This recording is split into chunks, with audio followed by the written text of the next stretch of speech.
Hello, it's me, Darlene Vlog.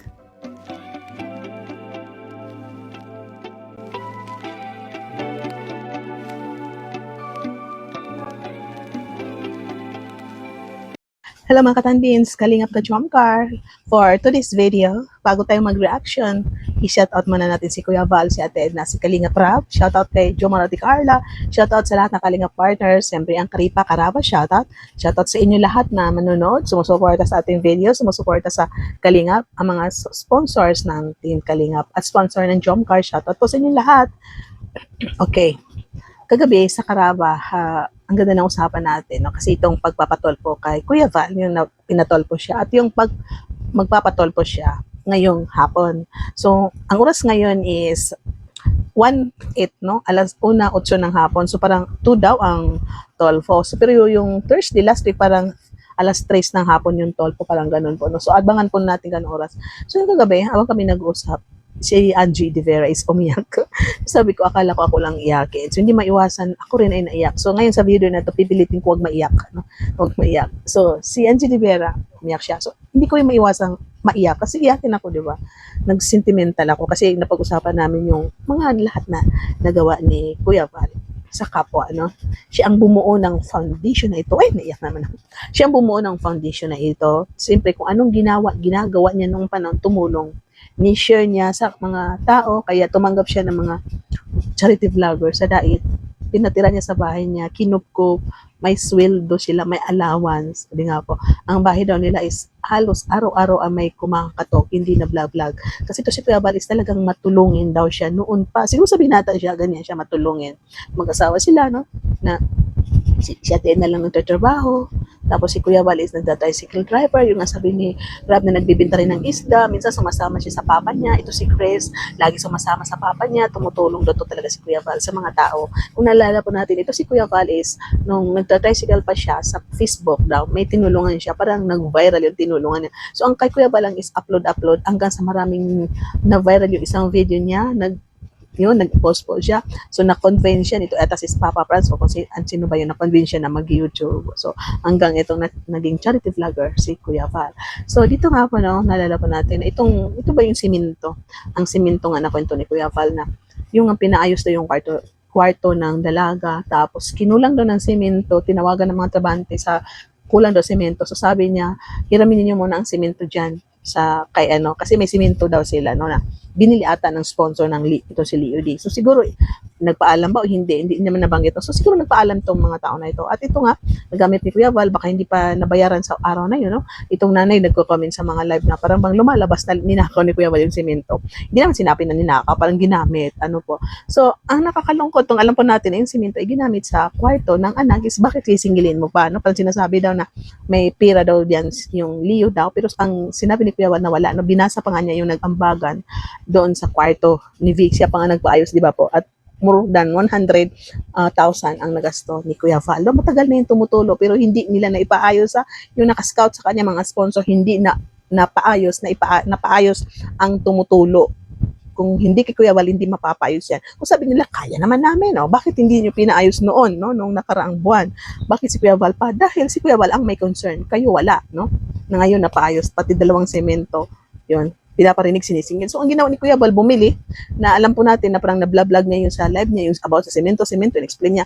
So, hindi ko maalala kung may nasabi siya about pagsisemento ng mukha. Pero kung may nabanggit man siguro niya, baka joke lang niya, no? Na semento ko mukha mo. Pero iwan ko kung paano niya nasabi, kung mas nasabi man niya, no? Kasi wala akong napanood. Pero kung may video nga yun, sabi na i-play, hindi natin alam, no? Na baka biro, ano ba, no? Na baka ano lang yun, sarcastic, generally hindi pinupoint sa mama. So nga, bumili na si Kuya Val, alam po natin, no? Napanood natin na bumili si Kuya Val ng instead na 2 semento, naging 5, no?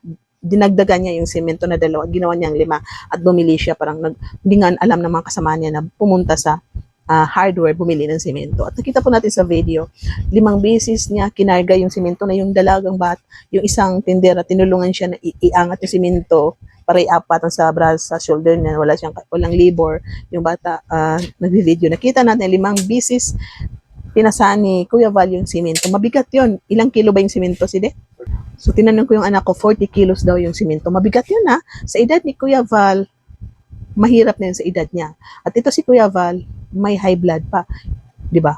So itong simento na akyat na sa sasakyan, binaba na naman niya ulit 5 sako. So ilang busy siya nagkarga ng sako? 10, no? Kasi 10 pasan. So parang 10 sako ang ginanon niya kasi binaba, ilagay, 5, binaba, 5. So, kasi di ba kukunin niya ipatong dyan, 5. So, meaning 10 lahat. Yung 2 simento, naging 10 ang pag-carry niya. Kung sakaling may nangyari kay Kuya Val sa araw na yun, di ba? Baka nako, pangit talaga, no? Ang pangit talaga yung anong mangyari sa kalingap na baka yung hindi nagbabalahura, hindi nagmumura, mababait, mapamura dahil sa 2 simento na yan. Okay po? So, pag nag-live si video, si Kuya Val, nagla-live niya, naka-video siya, makita natin yung pawis niya, yung simento na, alam ko na yung simento, parang powder, dumikit sa katawan niya, kasi pinawisan yun di ba?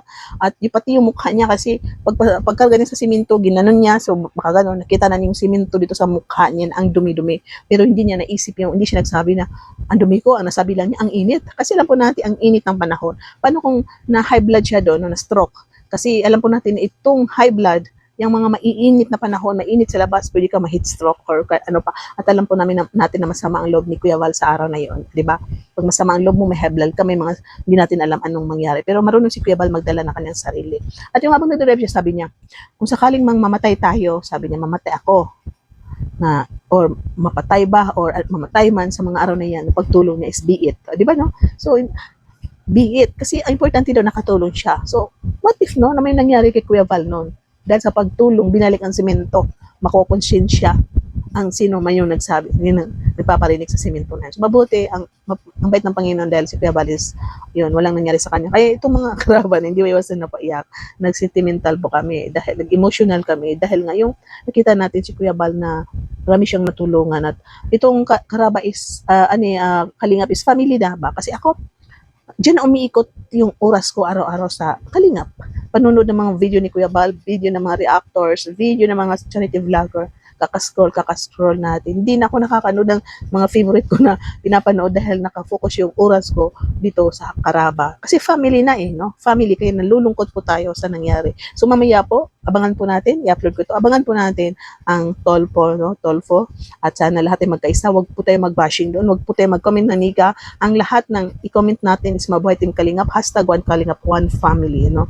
Yan po, big letters po tayo. Supportan po natin si Kuya Val at sana masolve na itong araw na ito. Sana po may pumunta sila at masagot yung mga katanungan ni Kuya Val. Yung sinira no? Sinira.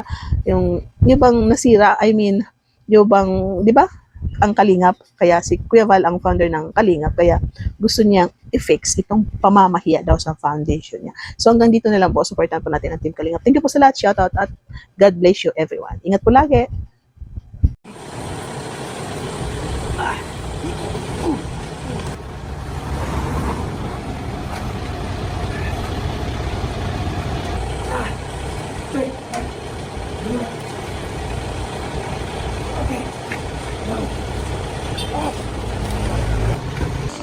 Yan na ito lahat.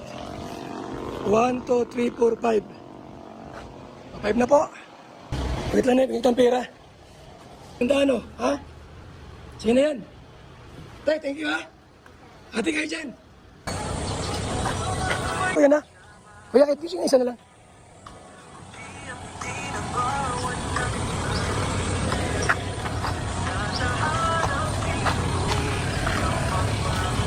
Kuya, ito lang kuya.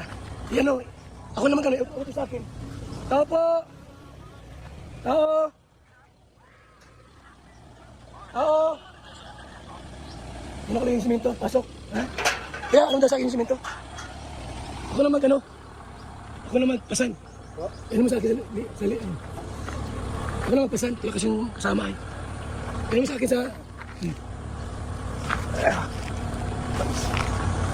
Ay.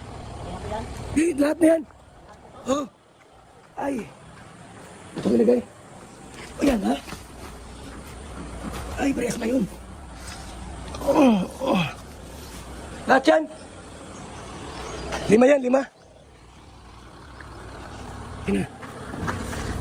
Oh. Uy. Ah. Ay. Oh. Ah. Makita niyo po. Ginagawa namin, tutulong.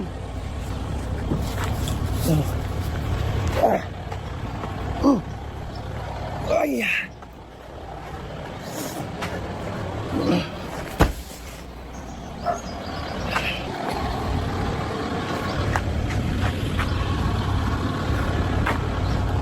Kita niyo, kaya ginag-vlog.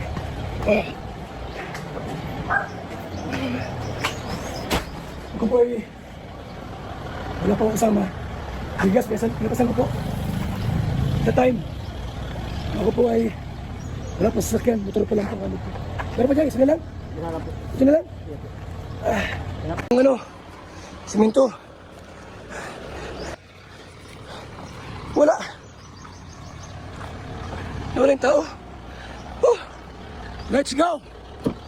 Tapos na 500 na. Wala akong utang, ha? Wala akong utang. Simento. Quits na. May tubo pa. Music. Ang pagod. Quits na po, no? Quits na. Ha? Wala akong utang sa simento. Quits na. May tubo pa. Let's go. Tara. Santos matubang may puso sa gawain. Sa mata na Ay, okay. Salamat po sa ating lahat.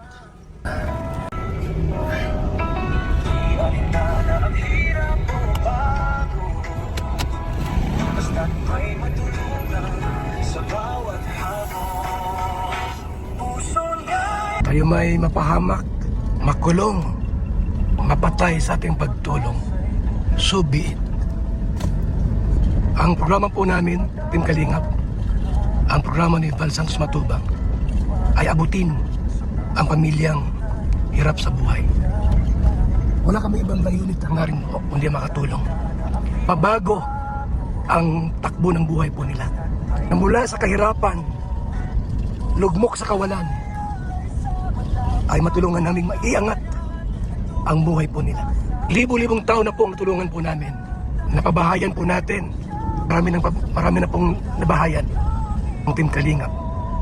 Sa loob ng maikling panahon ay nasa 300 na po mahigit ang pabahay po natin. Bulibong mga nabigyan ng bigas, ayuda at grocery. Nagkaroon ng mga tindahan, mga feeding program po ginagawa po ng Team Kalingap. Panguna ni Val Santos Matubang. May mga scholars tayo, mga pinapaaral po. Mga pinapaaral po nating estudyante na walang kakayanan para mag-aaral. Wala kaming ibang hangad kundi tumulong lang. Kung tayo po'y mapahamak sa ating pagtulong, makulong, patay, so be it. Ang mahalaga po, may pamilyang nabago at natulungan.